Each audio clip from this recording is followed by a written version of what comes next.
Levian announces the start of the second round of the preliminaries, a group match. Jinwol looks down at his hand, irritation flashing across his face. His energy has returned, but something is off. The flow is completely twisted, just like before. His martial arts are useless in this state. If things go the same way as last time, he'll just have to wait until his energy flow recovers. That or figure something else out before this turns into an even bigger disaster. Suddenly, loud cheers break through his thoughts. His head lifts as the chanting grows stronger. The crowd isn't cheering for him. They roar Burkin's name, voices full of admiration. The word Goroian echoes across the stands over and over. Jinwol stares at them, confused. Their excitement only increases. They call Burkin their hero, the one who once protected them from monsters. Their guardian, their savior. His expression twists, pure disbelief written all over his face. The chants grow louder, almost deafening now. Of all things, they're expecting Burkin to save their planet. Jinwol stands there, watching this ridiculous display and wonders what kind of nonsense he just walked into. Levian comments on the overwhelming cheers from Burkin's supporters. The entire stadium shakes with their excitement, but despite all the noise, Burkin hasn't actually done anything yet. Mark, sitting with the Earth team, glances at Lena. He brings up Burkin's titles, the warrior with the power of 1 billion, the planetary guardian, the so-called deity of protection. The names sound impressive, almost too much. Lena barely reacts and brushes it off the casual remark. It's no different from how people exaggerate when calling someone the strongest man on Earth like Marcel. Mark takes a second to process that comparison and then nods as if it all makes sense now. Lena, however, isn't as relaxed as she seems. She knows Burkin is far from weak. His title isn't just for show. Deep down, she hopes things don't take a turn for the worse. Meanwhile, one of Burkin's companions, Callan, decides that the best way to show support is to be as obnoxious as possible. He takes a deep breath, then blasts a deafening roar through a massive golden trumpet, calling for Burkin to deliver divine punishment. The entire stadium reacts instantly. The crowd covers their ears, wincing in pain. The sound is so ridiculously loud that even Lena jams her fingers into her ears, immediately realizing what it means. The fight is about to begin. Jinwol rubs one of his ears, already annoyed. The noise is so intense that he actually wonders if his eardrums are about to give up on him. His gaze shifts toward Burkin, and something feels off. Up until now, Burkin gave off no fighting spirit at all, almost like he wasn't even interested in this match. But in an instant, everything changes. The atmosphere around him shifts completely, and Jinwol senses something different, something dangerous. Burkin, the massive warrior, charges straight at Jinwol. Each step he takes shakes the ground, the sheer force of his movement making the entire arena tremble. In the blink of an eye, he closes the distance and stands right in front of his opponent. Without hesitation, he swings with a strike that holds the power of entire planets. The moment his attack lands, a whirlwind of raw energy surges through the arena, sending shockwaves in every direction. Leviathan's voice roars over the chaos, marveling at the sheer force of Burkin's strike. The entire arena shakes, proof of the devastating power contained within the so-called Guardian. Mark and Lena stare in disbelief. The force alone is enough to overwhelm anyone who isn't prepared for it. A transparent barrier shimmers into existence, absorbing the violent energy before it can cause real destruction. Leviathan quickly explains that the arena's powerful energy shield managed to contain the impact. The cheers of Burkin's supporters grow even louder, their voices thundering through the stadium. They chant his title, filled with absolute confidence in his victory. Leviathan, feeding off the hype, reminds the audience that Burkin's previous opponent had regenerative abilities too, but that match ended in just 3 seconds. The same devastating attack ended it before it even started. He then poses the big question, can Jinwol survive this time? Lena bites down on her thumb, barely able to contain her anxiety. She hopes desperately that this fight doesn't end the same way. Levian suddenly gasps, his excitement spiking again. The truth is revealed, Jinwol dodged the attack at the last second. The devastating blow barely grazed his left hand instead of landing a direct hit. Leviathan shouts in amazement. Somehow, Jinwol avoided a fatal strike by adjusting his trajectory at the perfect moment. The attack was designed to target the weaknesses of regenerative fighters, but Jinwol countered it by using an entirely different combat approach. The audience watches in shock, realizing that he isn't just enduring, he's adapting. Jinwol grips his injured arm, his expression darkening. The damage is worse than expected. The places Burkin's power touched aren't healing at all. Marcel watches Jinwol and claps, clearly pleased with what just happened. Lena, grinning, congratulates him, saying their plan worked. Mark, still struggling to process everything, looks at them in disbelief.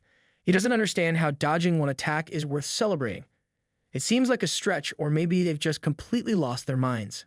Lena smirks, barely holding back her amusement. It makes perfect sense that Mark doesn't get it. After all, even they weren't sure this crazy plan would actually work. A flashback reveals the real story behind their confidence. Lena once asked Marcel for his opinion on Jinwol's condition. She wanted to know if he noticed anything unusual. Marcel had no doubts. It wasn't just a small change. Jinwol was getting faster even while being restrained by the suppressor. Despite being the one under restriction, he somehow made Marcel feel like his own life was at risk. As proof, he showed Lena a fresh wound, one that Jinwol had given him during training. That was all Lena needed to hear. She immediately made up her mind. 2 weeks would be enough. She told Marcel to keep pushing the training forward while she reported the findings to HQ. Marcel watched her walk away, confusion all over his face. He had no idea what was going through her head, but whatever it was, it probably wasn't anything normal.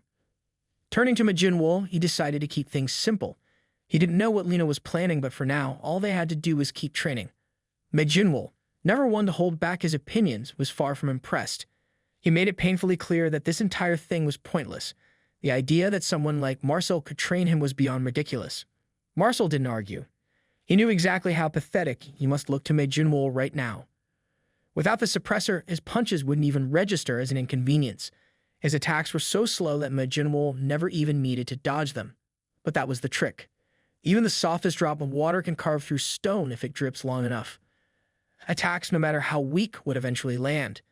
And when that moment came, if Jinwol's regeneration wasn't working properly, one hit could change everything.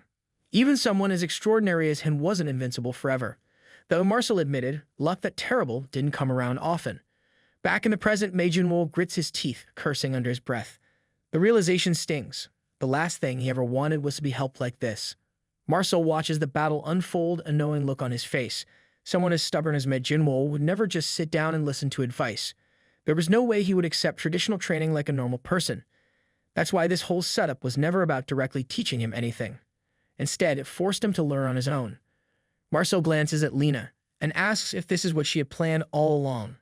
Lena confirms it without hesitation. After observing Jinwol for a while, she realized persuasion would never work on someone like him.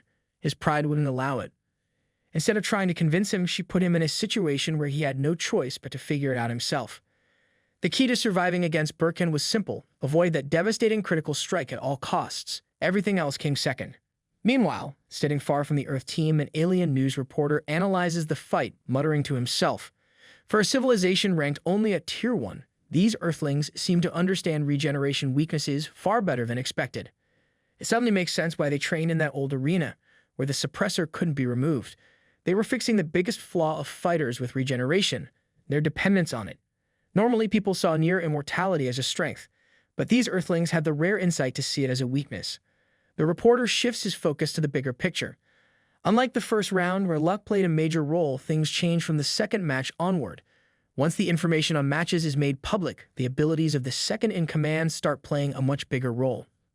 Burkin's side, on the other hand, looks completely unprepared. Not surprising. For all their overwhelming power, they've remained stuck as a Tier 2 civilization for ages. He shakes his head, unimpressed. What a bunch of fools. Still, this outcome actually benefits him. If the Earthling wins, it works in his favor. But watching Jinwol take an easy victory wouldn't be any fun. He leans forward slightly, eyes narrowing. If this so-called strongest puppet in the universe wants to impress anyone, he better start pushing himself harder. Levian watches closely and comments on the fight. After exchanging their first attacks, the two fighters entered a long standoff, neither making the next move just yet. From the Earth team's stands, Lena calls out to Jinwol, her voice filled with urgency. She warns him not to let his guard down and demands that he dodge the next attack as well. Mark, watching with less concern, raises an eyebrow. To him, Lena seems a little too worked up. He doesn't see the big deal.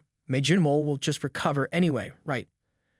Lena immediately challenges that assumption, throwing a question back at him. Does he really think regeneration comes without weaknesses? She directs his attention to Jinwol's left arm, pointing out that it still hasn't healed. Mark stares, suddenly unsure. That doesn't make any sense. Transferians are only supposed to be able to manipulate their own energy, right?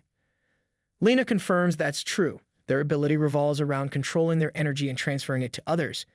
It's a support-type ability, not something typically useful in direct combat. But then why is Jinwol's arm still injured? Lena explains further. Every living being has a limit to how much energy they can absorb. Burkin takes advantage of this by forcing energy into his opponents far beyond what their bodies can handle, effectively destroying them from the inside.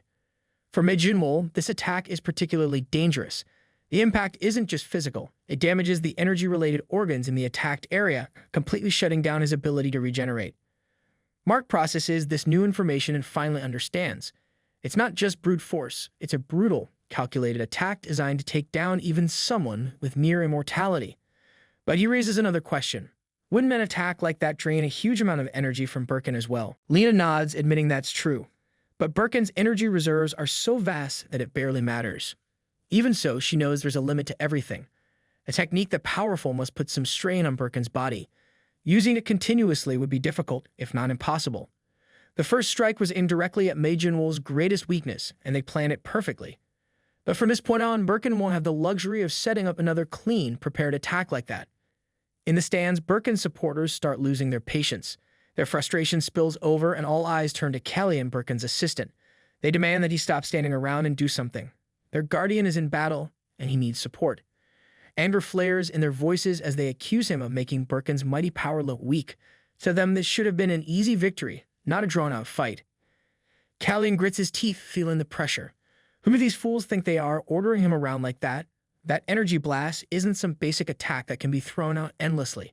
It's a carefully controlled skill that can only be used a few times per day. That's exactly why he spent so much time analyzing the opponent's combat style. He prepared for this exact moment, but none of that matters now. What matters is landing the next energy blast no matter what. Determined, he takes a deep breath and fills his lungs with air. Once again, he lifts the massive golden trumpet and shouts through it, his voice booming across the battlefield as he calls for Burkin to crush the enemy. Jinwol hears it and glances in Callan's direction, a hint of curiosity in his expression. Burkin, fueled by the overwhelming energy, leaps into the air. The sheer force of his jump shakes the ground, sending cracks through the surface. He hurtles toward Jinwol and swings with monstrous force. But Jinwol reacts instantly. Just before the attack lands, he dodges again, the ground shattering where he once stood. A realization clicks in his mind. The real problem isn't Burkin. It's that annoying kid blowing the trumpet. Burkin lunges again, stretching out his massive hands in another attempt to crush Jinwol. Jinwol watches him, unimpressed. No wonder this fool moves so clumsily in battle. His raw power is undeniable, but his actual fighting skills, a complete mess. Burkin slashes at him, but Jinwol is too fast. Dodging effortlessly, he jumps into the air, flipping over his opponent. Without wasting a second, he delivers a sharp kick straight to Burkin's face. The impact is brutal. Burkin crashes into the ground with a loud thud, the force sending blood splattering across the arena. Callan watches in stunned silence, completely unable to believe what just happened. Levian highlights the unexpected turn of events. Jinwol has not only defended himself against Burkin's relentless attacks, but has also managed to land a counterattack. Lena chuckles to herself, clearly enjoying the moment. With a playful smirk, she places a hand on Marcel's shoulder, teasing him that Jinwol must have been inspired after fighting him. Marcel, however, isn't buying it. The idea that someone like Jinwol took inspiration from him sounds like complete nonsense. He's faced him directly before, and if there's one thing he's sure about, it's that Jinwol isn't the type to learn from others so easily. Meanwhile, Callan is not handling the situation well. His expression twists in disbelief as he struggles to accept what he just witnessed. There's no way the Guardian could possibly lose to a rookie like this. His frustration boils over. His eyes burn red with anger as he grips the golden trumpet once more. This time, his voice is filled with raw desperation as he calls for Burkin to unleash divine punishment. Jinwol, watching Callan closely, scoffs. Does this guy really think that loudly announcing an attack is going to make it more effective? But before he can dwell on it further, Burkin releases another attack. The energy explodes forward and Jinwol barely evades it in time. His mind races. Something feels off. That last attack, something was different. His eyes narrow as he quickly scans the battlefield. Then it clicks. No way. Could it be that Callan actually noticed something? Even if he did, it's already too late. But Callan isn't done. Still fuming, he once again raises the trumpet and bellows another command, this time asking for total destruction. Jinwol's body tenses, his eyes widen as he realizes what's about to happen. Callan isn't just targeting him anymore. This attack is aimed at the entire arena. Burkin charges up, releasing another massive energy blast, one even larger than before. Levian roars over the chaos, announcing the terrifying reality. The entire battlefield is now covered by Burkin's attack. The question hangs heavy in the air. Will Jinwol survive this one? The audience collectively holds its breath, completely stunned by what they are witnessing. Seconds pass and the dust settles. Jinwol lies motionless on the ground, the left half of his body completely destroyed. His breath is shallow, his voice barely audible as he admits he never saw that coming. In the stands, Callan is overwhelmed with excitement. Her face lights up, her voice filled with pure joy as she declares their victory. The supporters of Burkin erupt into celebration. Their cheers turn into full-blown dancing, their voices echoing across the arena. To them, this is undeniable proof. The Guardian is truly unbeatable. Meanwhile, Jinwol remains on the ground, completely still. He looks like he has nothing left, no strength, no fight, nothing. Burkin slowly walks toward him. Callan, unable to contain the excitement, shouts for Burkin to finish it. This is the perfect moment to end things once and for all. But then something strange happens. Callan's excitement fades as confusion takes over. Something doesn't feel right. Her eyes lock onto Burkin, and a sense of unease creeps in. Burkin isn't attacking. Instead, he stands there, his hands stretched toward Jinwol. A soft blue aura radiates from his palm, flowing toward his fallen opponent. Callan's heart pounds. This wasn't part of the plan. She never gave any orders for this. What is Burkin doing? And then Burkin's voice booms, shaking with something unexpected. Desperation. He orders Jinwol to stand up. Again and again, he demands it. He doesn't want to win. He doesn't want this fight to end like this. He wants Jinwol to get up and finish him off. Levian watches closely and announces that Jinwol still isn't moving. The tension in the arena grows with each passing second. Lena grits her teeth, frustration clear on her face. If this continues any longer, the match will be over. Without a second thought, she moves to jump over the barrier, ready to rush in. But before she can, Marcel and Mark grab her, holding her back. Meanwhile, Jinwol remains on the ground, breathing heavily. Suddenly, an image flashes in his mind. Burkin is showing him a memory. A group of Burkin's people stand around a massive glass chamber. Inside, a newborn Burkin floats, his small body glowing with a faint blue aura. His eyes are closed, an oxygen mask strapped over his nose. The scientists surrounding the chamber burst into celebration. Their experiment has worked. After countless efforts, they have finally created a being of legend, the Guardian. Their excitement fills the room. They marvel at the impossible, realizing they have successfully fused the energy of hundreds of thousands of people into this single creature. At this moment, they believe their planet is finally safe. The Guardian has been born to protect them, and their suffering is over. Meanwhile, in a darkened room, Callan stands before a projector, giving a formal presentation about Burkin's origins. He explains that their civilization has specialized in controlling the flow of cosmic energy since ancient times. They have mastered the ability to manipulate individual energy, either to heal injuries or transfer power to others. A high-ranking leader sits alone in the room, listening from behind a grand table, the only piece of furniture in the space. Callan continues, revealing a critical piece of information. Lord Burkin currently holds the combined energy of 300,000 people. However, such an overwhelming amount of energy is dangerous even for him. To prevent his body from breaking under the pressure, a special device is used to seal the power away. Releasing the seal isn't simple. It requires the use of the Trumpet of Liberation. Only then will Burkin awaken as a true guardian capable of wielding his full strength.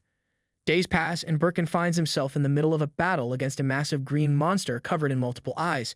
The creature towers over him, its grotesque form radiating danger.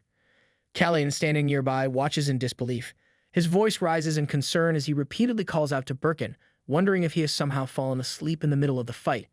Burkin's eyes snap open just in time to see the monster lunging at him. The attack never lands. Moving at impossible speed, Burkin counters instantly, slashing through the creature with ease. The force of the strike sends the monster flying backward. It crashes into the ground, motionless, defeated in an instant. Callan steps forward, clearly thrilled. He reminds Burkin that this is the power of the Guardian, a warrior infused with the strength of 300,000 people. He seems to expect some kind of proud response, but Burkin remains silent. Instead, something strange happens. Though he doesn't speak, Callan hears something, telepathic words reaching his mind. Confusion flickers across Callan's face. Burkin is trying to say something unsettling. His body doesn't move the way he wants it to. Callan brushes it off with a smug response. Controlling such overwhelming power right away is impossible. That's why he's there, to assist with the trumpet. There's nothing to worry about. Burkin's mind and personality are still intact, and the discomfort will pass eventually. He simply needs to get used to it. From now on, the Guardian will fight under his guidance. Before the conversation can continue, chaos erupts. More monsters invade the city, attacking the people of Burkin. Panic spreads as civilians rush in every direction, desperate to escape. A frightened citizen suddenly spots a figure descending from the sky. The Guardian has arrived. Burkin drops from above, landing directly onto a dinosaur-like monster. Without hesitation, he eliminates it instantly. The crowd explodes in cheers. Their voices merge into one overwhelming chant praising their hero. Burkin lifts into the air, gripping the severed head of the fallen beast as he soars above the city. The people continue their deafening cheers, shouting his name over and over. He doesn't stay to bask in the celebration. His figure vanishes into the sky. Later, inside the fortress of the Transferry Planet's Central Defense Force, a high-ranking official summons Burkin and Callan, delivering strict new orders. Callan reacts immediately, his frustration spilling over. He can't believe what he's hearing. They are expected to fight without causing any damage to the city at all. That is impossible. The official, completely unfazed by his complaints, explains the reasoning. Every time the Guardian is deployed, the destruction to civilian areas is enormous. Since Burkin's energy comes directly from the citizens, minimizing the damage should be their responsibility. Burkin, looking caught off guard, hesitates before giving a half-hearted response. He agrees to be more careful next time. Callan turns to him in disbelief and jabs him in the ribs. His voice lowers, filled with irritation. Agreeing to nonsense like this makes no sense. In another battle, Callan stands at the edge of the fight, shouting commands into the golden trumpet. His voice is sharp, trying to snap Burkin out of whatever hesitation is holding him back. Burkin follows the order exactly, shifting his focus to the monster in front of him. Callan wastes no time. He barks another command, telling Burkin to get rid of the creature as quickly as possible. Burkin's mind lingers on the words of the official. The Guardian's energy comes from the very people he is supposed to protect. Keeping them safe is supposed to be a priority. Callan grows impatient. His frustration builds as he yells again, demanding Burkin hurry up and launch the monster away. Burkin grips the creature tightly but hesitates. Callan raises his voice even louder through the trumpet, calling him an idiot for standing there like a statue. Finally, Burkin obeys. With a powerful throw, he hurls the monster far away. Before it can recover, he follows up with a devastating beam attack, completely obliterating it. Later, Callan stands before the official, desperation in his eyes. He pleads for one last chance, just one more opportunity to prove himself in battle. The official refuses without hesitation. He reminds Callan that he has already reached his limit. Forcing more energy into the Guardian at this point would be reckless. Callan refuses to back down. He argues that recklessness doesn't matter. The monster they just fought is irrelevant in the grand scheme of things. If they advance to the next stage of civilization, everything will change. The battles will be different. They will finally have a fresh start. The official pauses, considering the request. After a brief moment of silence, he finally gives in. If Callan insists this much, then so be it. Back in the present, Jinwol finally moves, turning his face toward Burkin, who is still desperately pleading. Burkin insists that everything must end. His energy-infused hand moves closer, the glow intensifying. Jinwol pushes himself up, his expression filled with irritation. Without a moment of hesitation, he calls Burkin an idiot and smashes his fist straight into his face. Burkin barely has time to react before another attack comes. Jinwol, clearly not in the mood for any more nonsense, delivers a brutal kick, sending him flying across the arena. Instead of following up, Jinwol points toward the crowd, telling Burkin to direct his words over there instead. If he wants to talk about endings, he should say it to those people, not him. His attention shifts to Callan, who still stands there with his usual scowl, trying way too hard to act like he's in control. With a smirk, Jinwol, now fully healed, takes a step forward. He glances at Callan again, amused. The so-called commander of the Guardian, his weapon seems to have quite a bit to say for itself. From the stands of Team Earth, Lena's excitement explodes. She practically jumps out of her seat, shouting at Jinwol with all the energy of someone who just won the lottery. She always believed in him, of course she did. Meanwhile, Callan seethes with frustration. His glare fixes on Burkin, his voice dripping with disbelief. If Burkin had just stayed down, their victory would have been certain. The Guardian has ruined everything. Burkin, still lying on the ground, barely reacts. His voice is quiet, but his words carry weight. He doesn't want to continue in this tournament anymore. Callan freezes. His face twists in complete disbelief before his anger boils over. He yells at Burkin, demanding that he stop acting like a child. A Guardian doesn't get to throw tantrums. Does Burkin even realize how much effort and resources went into creating him? He wasn't made to think, to hesitate. He was made to fight. He has a duty, and that duty is to get up and finish this battle for their future. The crowd of Burkin supporters, however, doesn't take kindly to this outburst. Their frustration turns to rage as they shout back at Callan. They refuse to stand by while he speaks that way to their guardian. Callan turns to them, his patience gone. His voice is sharp, laced with irritation as he tells them to stay out of things they don't understand. Burkin, still on the ground, makes his decision. He isn't needed anymore. Not for their future. Callan stares at him, his anger giving way to confusion. He doesn't understand what Burkin is trying to say.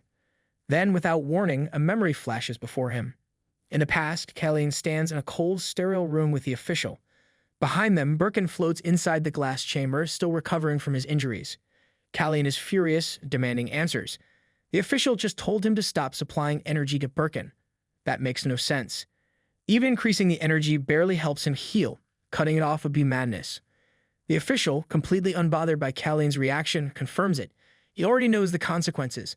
That's exactly why it's time to proceed with the disposal process.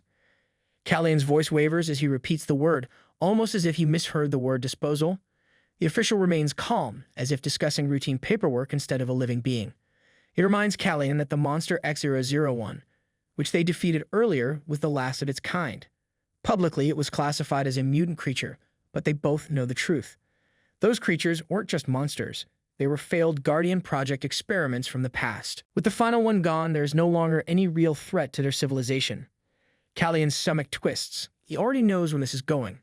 If they dispose of the Guardian now, the GSP tournament, their civilization's only chance at advancement will be out of their reach.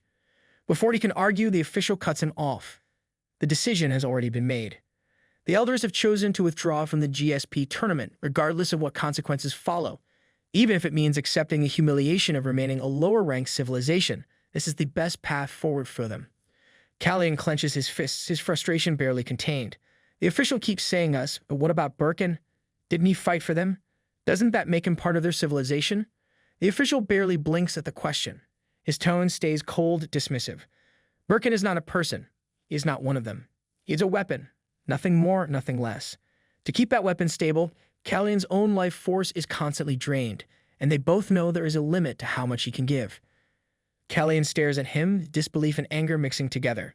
His voice lowers, filled with quiet desperation. Just one more chance. One more chance to fight. Back in the present, Burkin speaks with finality.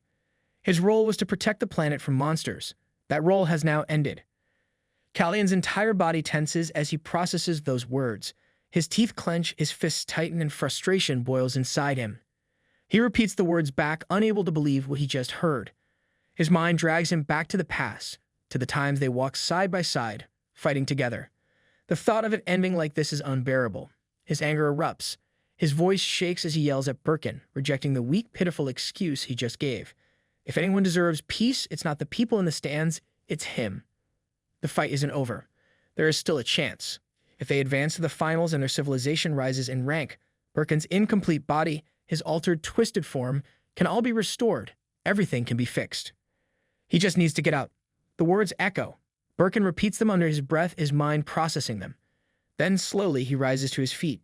Something changes. Callan, still holding the massive golden trumpet, raises it high and shouts into it with all his strength. This time, he doesn't demand Burkin fight for others. He demands he fight for himself. A surge of power bursts from Burkin's body. His muscles tense, his form stiffens, and a vibrant blue aura radiates from him, growing stronger by the second. Across the battlefield, Jinwol watches with newfound excitement. His eyes light up as he takes in the change. Now, this is what makes a fight worth it. Burkin's entire body grows, shifting into a monstrous form. His once-contained energy now explodes outward, covering the arena in sheer power. Jinwol smirks, completely satisfied. This version of Burkin is incomparable to the dull puppet that was fighting for others just moments ago. Now he actually looks like someone worth beating. Callan gives Burkin the signal. This is now an all-out battle. No more holding back. Burkin responds immediately. His massive fist slams into the arena floor with such force that the ground beneath shatters like glass. Levian's voice booms across the stadium, barely able to contain the excitement. The sheer power of Burkin is beyond imagination. In this form, he is energy itself. A single direct hit would be enough to end the match instantly. But then another twist. Jinwol dodges at the last possible moment, his speed unbelievable. This time, however, he doesn't follow up with an attack. The crowd watches in confusion. Levian quickly analyzes the situation. Burkin's current form might be the reason for this hesitation. If physical attacks are now useless, what can Jinwol do? Jinwol looks down at his own hand. A faint bruise marks his skin, a rare sign of damage. He mutters something under his breath, but then his expression changes. The irritation fades, replaced by a sharp grin. Without a second thought, both of his hands begin radiating pure energy. Levian immediately catches on. Jinwol is channeling energy into both hands, preparing for an attack. He seems to be using an energy shield, likely to prevent his body from taking further damage. Burkin doesn't wait. He launches another attack, relentless as ever. But it's no use. Jinwol moves too fast, his speed almost unreal. His movements blur, making it nearly impossible to track him. Levian keeps up his commentary, pointing out the obvious. Burkin is trying everything to close the distance, but it simply isn't enough. Callan, now desperate, yells for Burkin to keep attacking, to not stop for even a second. But it's hopeless. No matter how hard Burkin tries, Jinwol remains untouchable. His attacks swing through empty space, missing every single time. It isn't even a fight anymore. It's target practice without a target. Callan grits his teeth, frustration turning into desperation. They just need one hit. One clean strike, and it's over. In the stands, a group of blue-skinned aliens notices something unusual. One of them points at Jinwol, confused. Something isn't right. His movement, it's suddenly different. Callan's eyes widen as he processes the same thing. Then realization dawns and his lips curl into a grin. There was never a need to rush this fight. The truth becomes painfully clear. Jinwol isn't just dodging, he's barely surviving. Both of his hands are gone. The attempt to counter Burkin's attacks cost him more than he expected. His body struggles to stay in one piece. Callan lets out a laugh, the kind only a sore winner would make. He taunts Jinwol, rubbing the reality of the situation. Burkin is no longer just a fighter. His body has turned into a living furnace, overflowing with the energy of countless people. No flimsy barrier can withstand that kind of force. Burkin lunges again. Jinwol is in midair, completely vulnerable. Callan's excitement skyrockets. This is it. He can't dodge anymore. He shouts for Burkin to finish him, to end it now. But then something shifts. Still airborne, Jinwol suddenly smirks. His voice cuts through the tension, throwing Callan's own words right back at him. The real fool isn't him, it's Callan. Dodging was never part of the plan. In the next moment, Jinwol kicks off the air itself, propelling his body straight at Burkin like a missile. No hesitation. No fear. He closes the distance in an instant, heading directly for the so-called Guardian. The alien news reporter watches the scene unfold, shaking his head. He expected more. For Jinwol to throw his life away at the very end, it's disappointing. He had high hopes, but in the end, it's just another waste of potential. Then everything changes. A massive explosion erupts from the battlefield, unlike anything seen before. The sheer force of it isn't just contained to the arena. It spreads outward, its shockwaves traveling far beyond the planet. The impact is so immense that it is felt on other planets. Meanwhile, in a distant, high-ranking assembly of powerful alien leaders, one figure remains calm, observing the event unfold. Mander, the representative of the Incipient civilization, a rank 1 powerhouse, takes notice. He acknowledges the surge of energy, recognizing it as something unusual, something worth paying attention to. For this level of power to be unleashed in the preliminaries is unheard of. His mind quickly calculates the source, tracing it back. His gaze sharpens as he pinpoints the location. If this energy is coming from that direction, then it must be Leviathan's district. After a brief moment of thought, he finally stands up, a rare decision. It's been a long time since he last visited his brother. The arena lies in complete ruin. The once grand battlefield is now nothing more than shattered ground and swirling dust. Nothing remains untouched by the blast. Marcel stares at the devastation, barely able to believe what just happened. The sheer force behind that attack, it was beyond comprehension. If that had landed directly, not even that guy would have survived. Levian, ever the professional, quickly addresses the audience. With the chaos unfolding, he reminds the spectators to remain calm.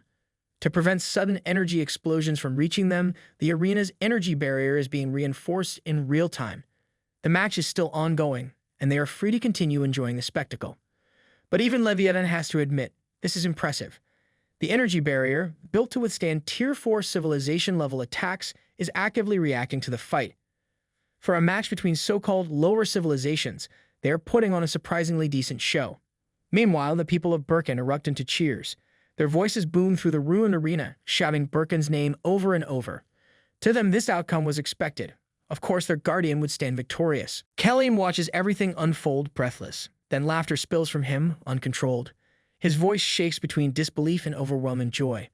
Burkin really is incredible. Burkin, still standing amidst the wreckage, continues to radiate an overwhelming aura. His body glows, his energy surging stronger than ever. Callan, still caught up in the moment, calls it the fight is over. This is their victory. But then something unexpected happens. Burkin turns to face Callan, his expression unreadable. His voice comes out weak, almost apologetic. Then everything falls apart. His face cracks. Then the rest of his body shatters. Piece by piece, Burkin's form disintegrates, breaking apart like glass. His once mighty aura vanishes in an instant. What's left of him collapses, hitting the ground hard.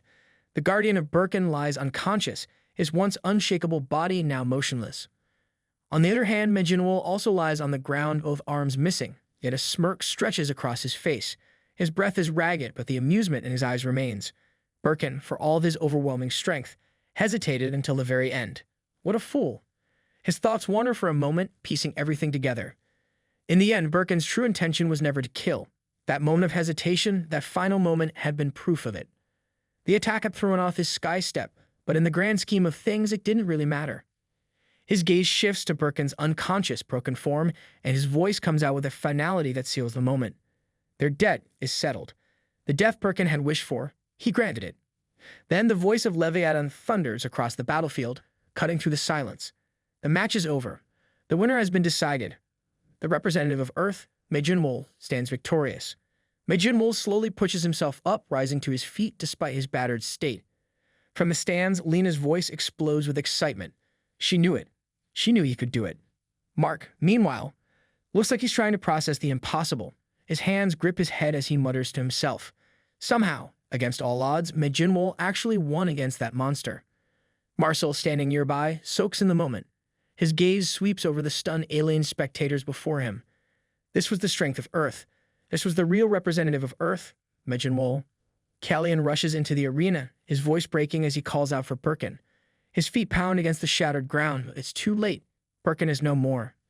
Callan falls to his knees beside what remains of the Guardian, and his grief quickly twists into rage. His head snaps toward Jinwol, fury burning in his eyes. His voice cracks as he demands an answer, accusing him of using some kind of cowardly trick. Burkin should have been untouchable. Jinwol's attacks shouldn't have been able to damage him at all. Jinwol barely reacts. His expression remains calm, almost bored, as he throws the accusation back at Callan. A cowardly trick. If Callan is referring to him sharing his chi with Burkin, then sure, call it that.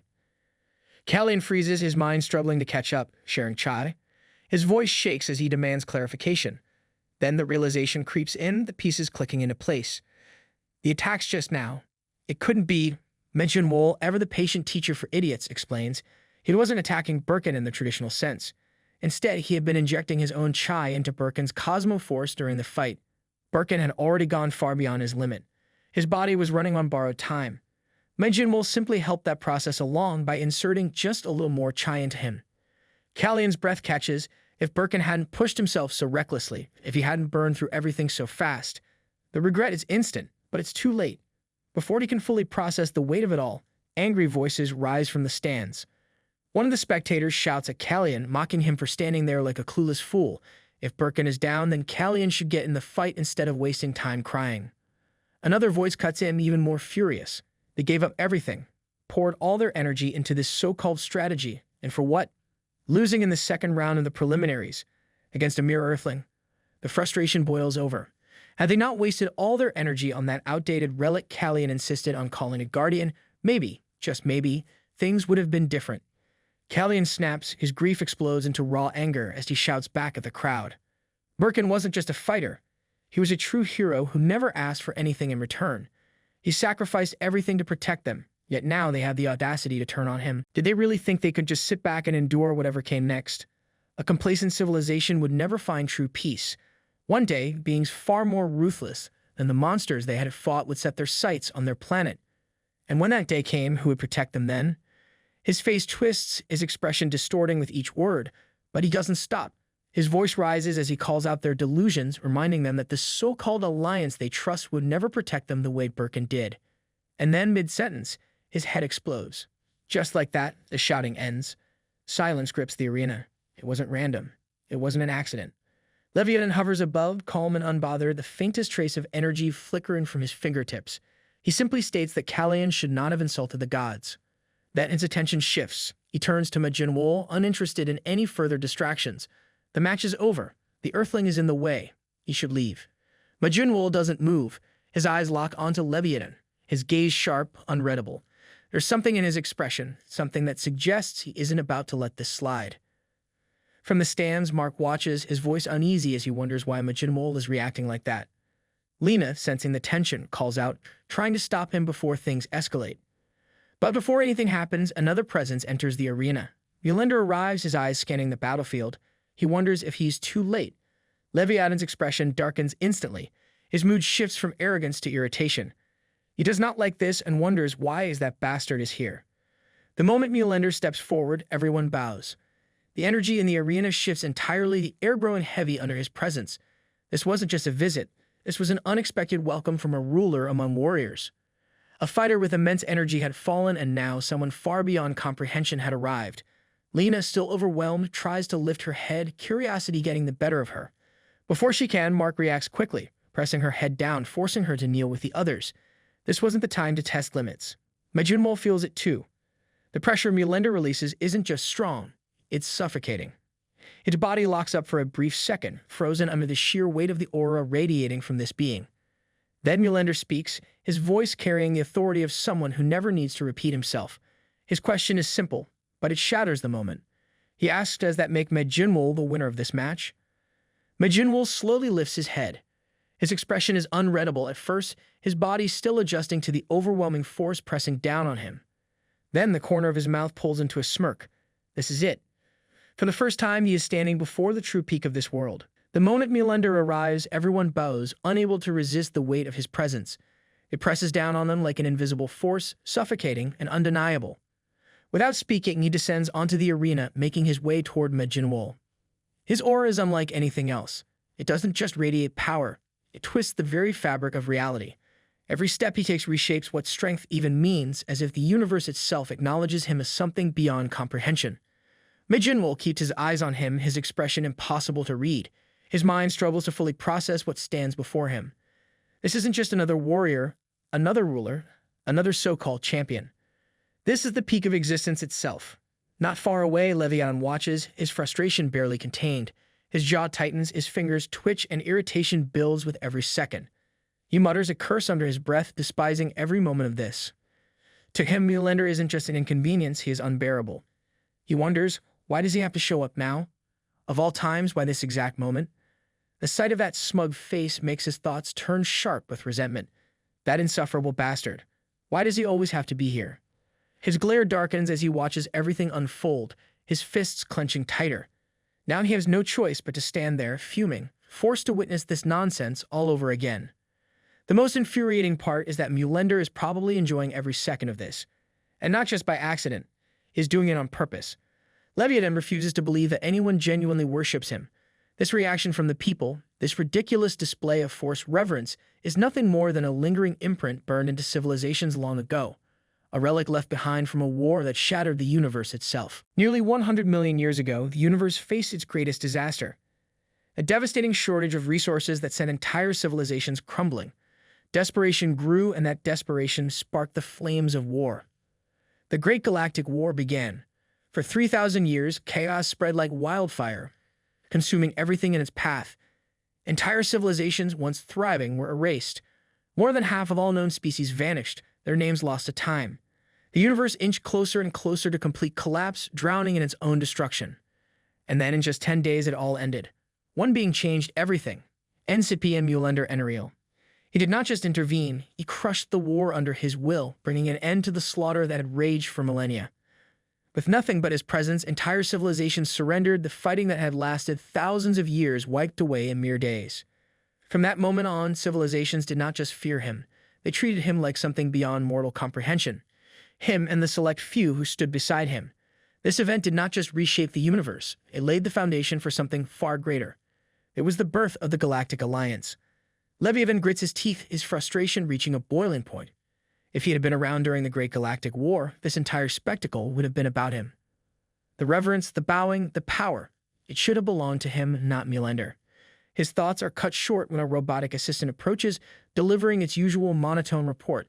He says that thanks to the sudden appearance of Melinda, the event has once again skyrocketed to the #1 spot in real-time ratings. His expression darkens.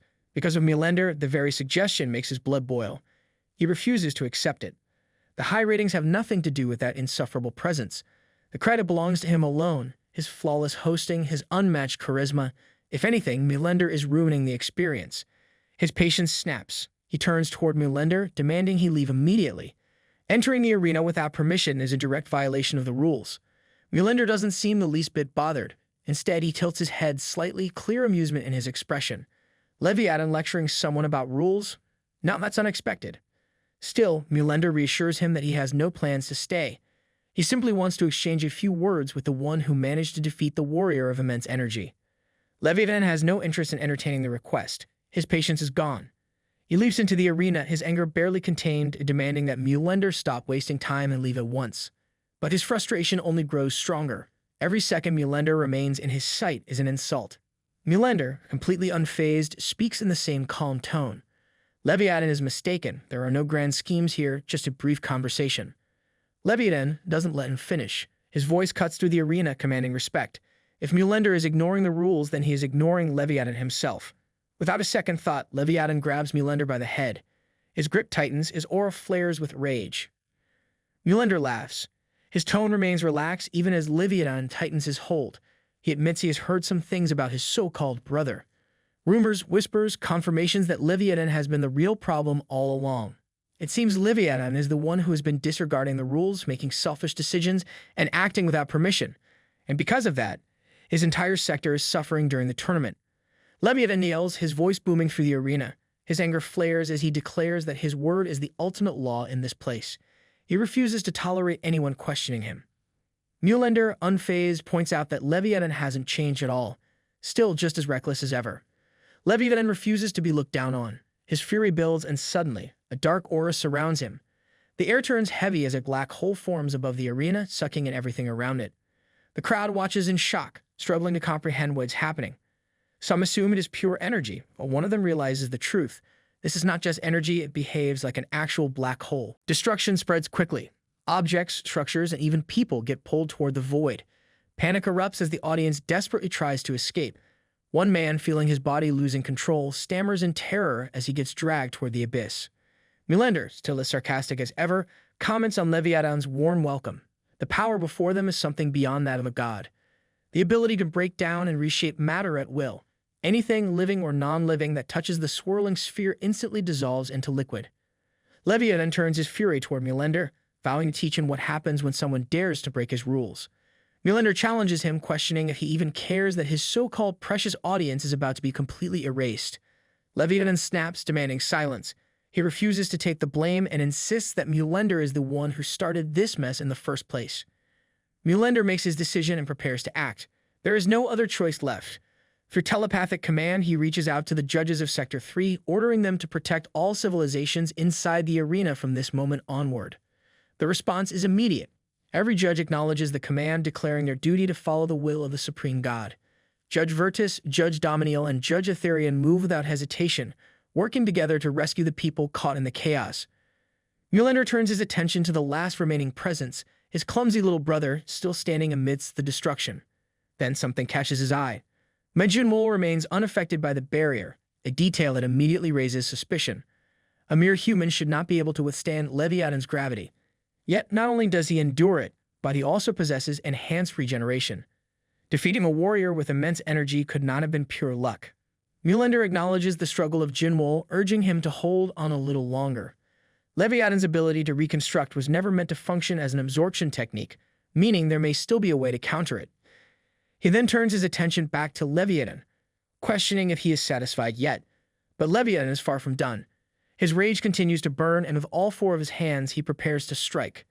He reminds Melinda of an important fact. He was the one who personally created his restraints. In his current state, Melinda has no chance of stopping him. Levian makes his declaration with absolute confidence. This will be the day he finally exposes Melinda's true limitations to the entire universe. Melinda, however, remains calm. He points out the small but crucial detail that his overexcited brother seems to have forgotten. Inside the arena, he is allowed to release at least one of his restraints. Menin removes one of the restraints on his arm, signaling that it is time to end this. He raises his fingers, and in an instant, a beam of energy cuts through the black hole above, slicing apart. Levian immediately realizes he is in deep trouble. Reality hits him like a brick, and he snaps back to his senses. Accepting defeat, he admits his mistake and offers an apology for the chaos he caused. Menin leaves the rest of the matches in the hands of Levian, making it clear that his part in this is over. Then, turning to Jinwol, he acknowledges his strength once again, praising him for his victory. He hints that their conversation is not over yet and instructs Jinwol to ensure he reaches the main arena on time. Mark and Lena watch everything unfold, completely stunned. None of this seems real to them. Jinwol exits the arena, looking lost in thought. Before he can process everything, Lena rushes toward him, calling his name. She reaches out, but before she can ask if he is okay, he takes her hand and interrupts with a question of his own. His focus is elsewhere. He wants to know about the man who was just there. Was he also a contestant in the tournament? Lena hesitates for a moment before realizing he is talking about Menin. She confirms that Menin is the NCPN representative, and not just any participant, but the final opponent in the tournament. Jinwol reflects on what just happened. Even if it was only for a moment, he felt something when Menin used his power. It was familiar, an eerie, inexplicable sense of déjà vu. Lena explains that since the tournament began, no one has ever managed to defeat Menin. Jinwol instinctively understands that if he wants to find the truth behind this strange feeling, there is only one way forward. If there is something waiting to be uncovered, he has no other choice. He must climb to the very top of this tournament. And that was it from today's video. I hope that you liked today's video, and if you did, hit that like button as today's like goal is 1,500 likes. Comment next part down below to see what happens next. Also, consider subscribing with the notification bell on to get notified as soon as a new video drops onto the channel. You can also join the channel to support me financially and watch videos before public release.